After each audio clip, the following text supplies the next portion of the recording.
자, 첫 번째는 추세와 횡보라는 것을 파악해야 된대요. 저 똑같이 생각해요. 왜냐하면은 이분의 이름도 알 수 있겠지만 타미 트레이더니까 이 사람은 트레이더예요. 트레이더. 차트를 보시는 분이고 추세 추종을 하시는 분이고. 그러면은 기본적으로 저도 트레이더에 가깝다고 했잖아요. 그러면은 당연히 횡보인지 추세장인지를 저는 파악을 해요. 시장 전체랑 종목. 그리고 추세가 발생한 거를 보고. 그리고 또 하나 여기에서 이 한 장에 어떻게 보면 진정한 트레이더라고 저는 이분을 인사이트가 있다고 생각하는 이유 중에 하나인데 이런 것들을 보시면서 뭐 글 같은 거는 보시면은 되시는 거고 뭐 어렵진 않아요. 지수적으로 보면 횡보장이잖아요. 그러면은 이게 횡보와 추세를 계속 번갈아 가니까 바로 알 수 없어요. 이제 횡보 시작이네. 이건 지나야 알지. 알 수가 없어요. 그렇지만 제가 코스피나 이런 걸 보면서 이제부터 횡보장입니다라고 하는 시점을 조금 더 디테일하게 알 수는 있겠죠. 그게 맞을 수도 있고 안 맞을 수도 있지만. 근데 현재까지는 제가 말한 대로 그 위치부터 횡보장이 조정 후에 오고 있으니까 현재까지도 횡보장이 이어지고 있습니다. 그러면 포인트는 초반에 내가 알기 어려우니까 노 트레이딩 존이라고 해서 내가 파악이 되기 전까지는 관망을 하거나 무포로 있거나 이렇게 적극적인 매수를 하지 않는다는 거예요. 차트에 따라, 그러니까 지수 흐름에 따라서 탑다운으로 봐요. 보통 트레이더의 기분이. 그리고 이제 횡보란 게 파악이 되고 나면 횡보장일 거니까 이제 트레이딩 존이야. 대신 횡보니까 손익비를 좀 짧게 가져가고 손실을 좀 짧게 가져가고 짧게 치고 나오는 걸 하는 거예요. 왜냐하면 추세장이 아니니까 길게 먹기가 어렵잖아요. 이해되시죠? 그러다가 요런 살짝 들러 올리는 구간이 나오고 나서는 추세장이네. 그럼 이제 원웨이로 위로 가거나 내려가는 건데 이 상태는 위로 가는 상승 추세장이잖아요. 그러니까 또 요렇게 변화가 일어나면 뭐 해야 된다? 노 트레이딩 존으로 해서 이게 추세장인지 아닌지를 확인을 해야 돼요. 확인이 끝나고 나면 추세장이네. 오케이. 그러면은 확률 높게 추세는 아무 때나 사도 되긴 해요. 그렇기 때문에 손익비는 길게 가져가고 그리고 눌림에 잡는다든지 이런 게 잘 먹히는 구간이 와요. 그게 언제예요? 코로나 바닥부터 2020년 3월부터 그 1월까지 21년 1월까지 연결된 이 구간이 추세장이잖아요. 근데 추세의 시작점을 정확하게 알 수가 있다? 없다. 그렇지만 이 추세가 그러니까 이평선들이 정배열로 딱 돌아서면서 그런 흐름 보이면 추세장이구나가 파악이 돼요. 그러면은 내가 포지션을 그때까지는 파악이 안 될 때는 관망 및 그 무포로 있다가 추세장이 딱 되었다고 판단이 된 이후부터는 이때와는 다른 포지션을 잡으셔야 돼요. 이렇게 하시는 분 있으세요? 없을 것 같은데 거기서부터 갈려요, 실력이. 내가 트레이더냐 인베스터냐도 모르고 하실 거고 또 하나는 그러니까 인베스터부터 얘기하면은 제가 왜 강의 영상이나 YPS랑도 만들어 놓은 거에 보시면은 그 1세대 인베스터, 2세대 인베스터라고 해서 벤자민 그레이엄식, 그다음에 워렌 버핏식 요런 식으로 나눠 놨고 또 하나는 트레이딩도 지금 말씀드리지만 이렇게 시장의 탑다운에 맞춰서 횡보장이냐 추세장이냐에 따라서 포지션과 매매 시나리오를 다르게 짜야 되는데 이렇게 하고 계세요? 여러분들은 안 하신다에 제 뭘 걸까요? 하여튼 뭐를 걸게요. 그러니까 그만큼 내가 어떤 행동을 하는지 내가 어떤 시장에서 지금 임하고 있는지를 생각을 안 하시고 계신다는 거예요. 그냥 누가 그렇다더라 저렇다더라만 하고 계신 거예요. 아이러니하죠. 꼭 한번 생각해 보세요. 횡보 추세를 계속 이어갈 수밖에 없어요. 시장도 그렇고 종목도 그렇고. 그런데 이런 걸 모르고 한다는 건 큰 문제예요. 큰 문제. 이해되세요? 그리고 여기 뭐 뒤편은 뭐 그렇게까지 볼 건 없어서 여기서 알려드리고 싶은 거 하나 여기서 뭐 다른 건 없습니다. 횡보장에서는 이렇대요. 그냥 한번 보시면 되고 뭐 그렇게까지 자, 횡보장에서는 요렇답니다. 수렴 패턴이 잘 나오고 삼각형, 플래그, 웨지, 박스권 채널 패턴 등의 수렴 패턴이 잘 나오고 거래량은 점차 감소해요. 왜냐하면은 횡보니까 재미가 없으니까. 그리고 단타 스캘퍼들한테 유리해요. 왜냐하면 짧게 먹고 치고 나오거든요. 그리고 추세 돌파 트레이더한테는 돌파 트레이더가 뭐예요? 이 주가가 이렇게 움직이는데 뚫래 하면 많이 가겠지. 이런 걸 보고 여기서 사는 게 돌파, 요때 사는 게 돌파 트레이더잖아요. 그런데 횡보장이면 어떻게 돼요? 칼 줄 알았지? 그러면 진정한 돌파 트레이더는 손절을 쳐요. 자기 예상과 다르게 이렇게 가지 않고 이렇게 갔으니까 손절을 쳐요. 그러니까 이 사람들한테 쥐약이죠.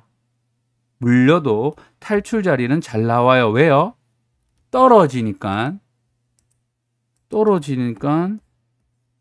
이 구간에서 추매해서 올려서 반등에 빠져나올 수 있으니까. 횡보장이니까 그런 거예요.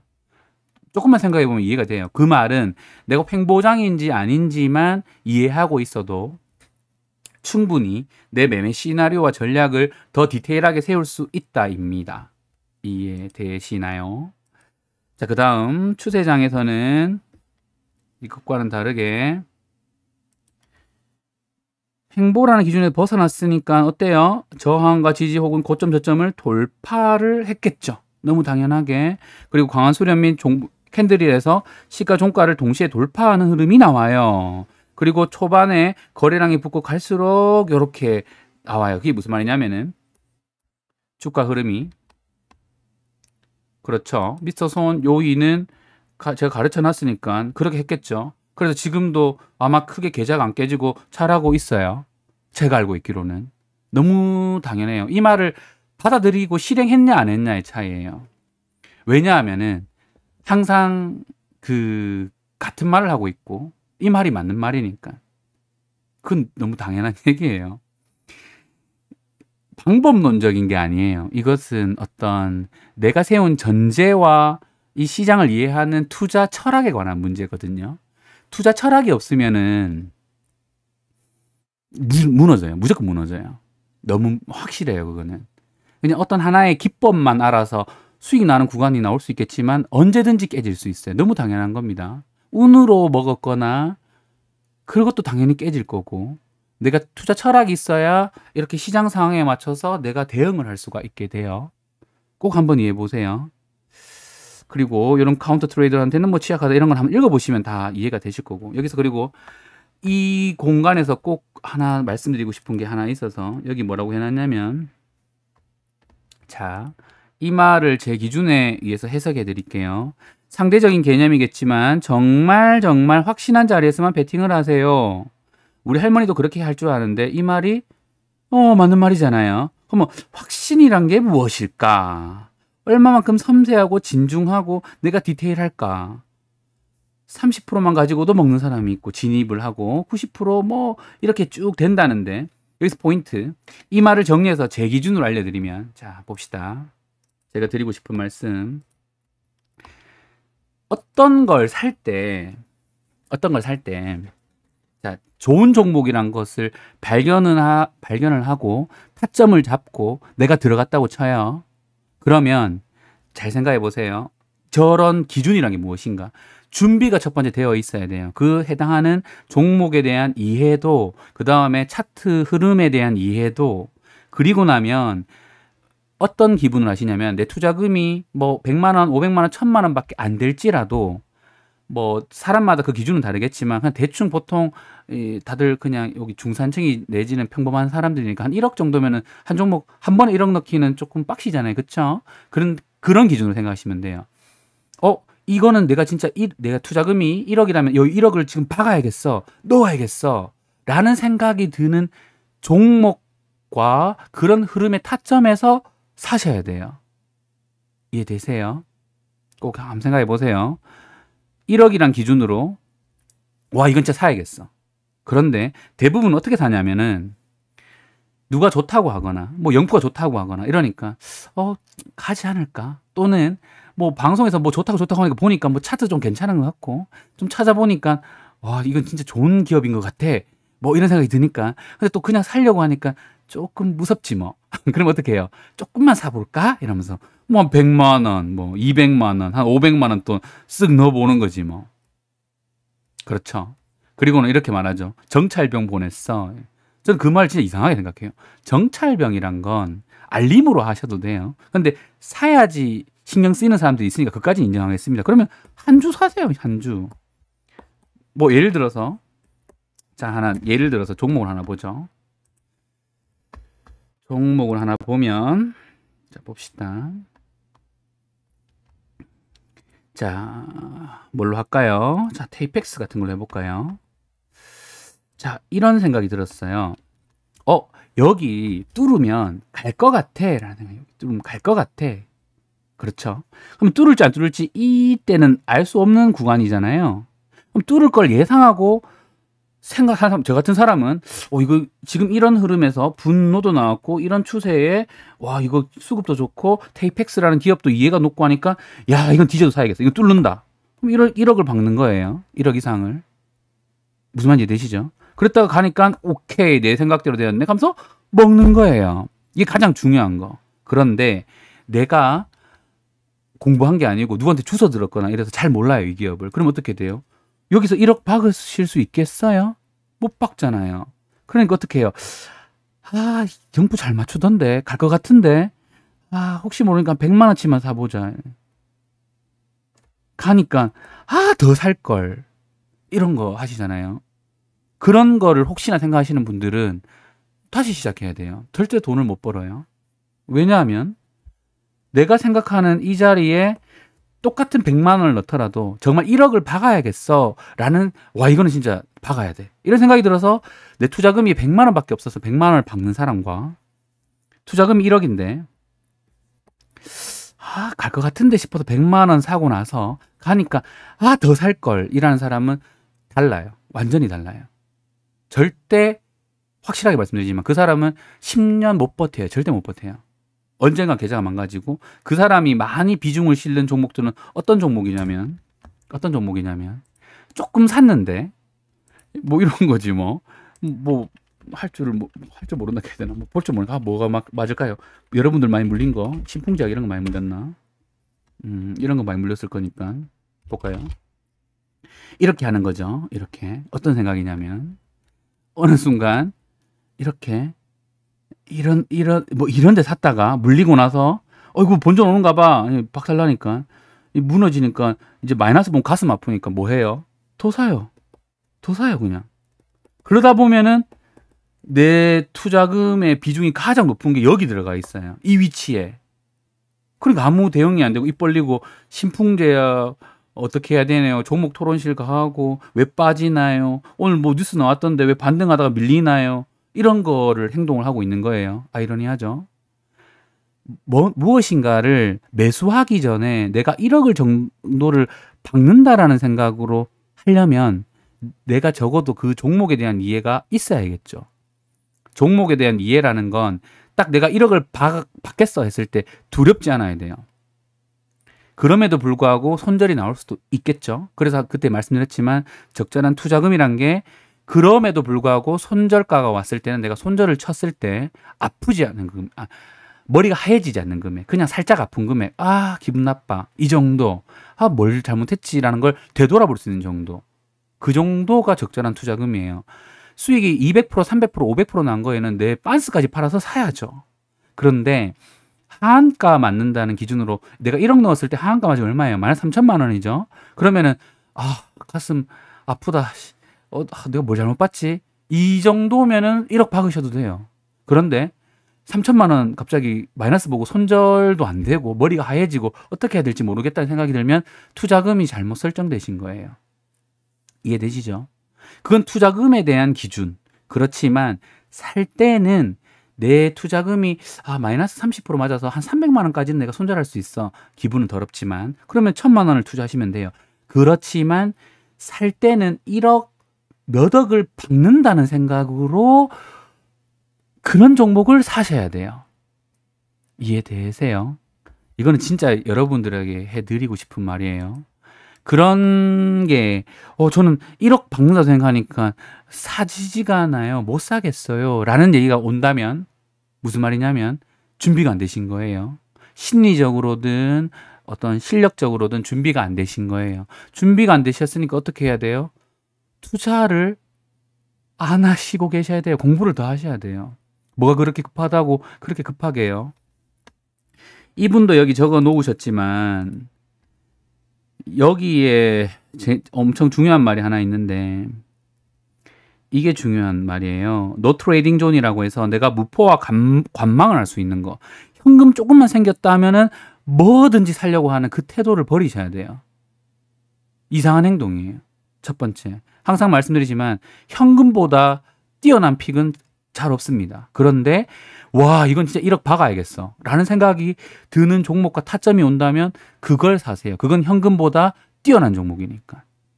그럼에도 손절이 올 수가 있습니다. 그렇지만 확률적으로 점점점 좋아지실 거예요. 이해되시죠? 이게 어찌 보면은 너무나 당연한 얘기인데도 여러분들은 안 하시고 계시거나 안 지키고 계시거나 그래서 여기서 말한 그 기준이란 거 뭐 70%다 30%다 이러면은 잘 이해 안 되시잖아요. 그냥 여러분 스스로에게 생각하는 기업 그 어떤 걸 사고 매수 전에 딱 이것만 하나 생각해 보세요. 1억 박아야겠어. 그런데 뭔가 가슴이 두근두근거리고 사면 안 될 것 같아. 그럼 사시면 안 돼요. 근데 그런 종목이 날라갔어요. 무슨 말인지 아세요? 날라갔으면 그러면 내가 그만한 아직 신법과 실력이 안 되시는 거예요. 너무 당연한 얘기 아닌 거예요. 그냥 조금이라도 사야겠어라는 생각이 들어서 100만 원, 200만 원, 300만 원 사놓은 것 중에 어떤 거는 날라가요. 그러면 어떻게 생각하세요? 아, 더 싫을 걸. 그리고 나서 빠지면 어떻게 해요? 왜 샀는지도 기억 안 나는데 계속 뭔가 추매하지 뭐. 그러면 어떻게 된다? 계좌 망가져요. 너무 당연한 거 아닙니까? 스스로에게 계속 물어보세요. 누구한테 물어보지 말고 스스로에게 질문해보면 답은 이미 나와요.